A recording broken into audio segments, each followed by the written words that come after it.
Hola, soc Habib i m'he llegit el llibre de Gossos i canta de 5 gossos i un gat que eren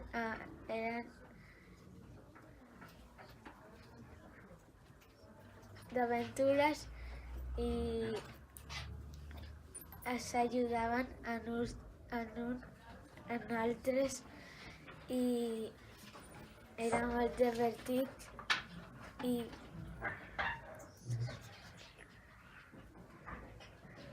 em conhumano amb 8 anys i 10 anys. Adéu.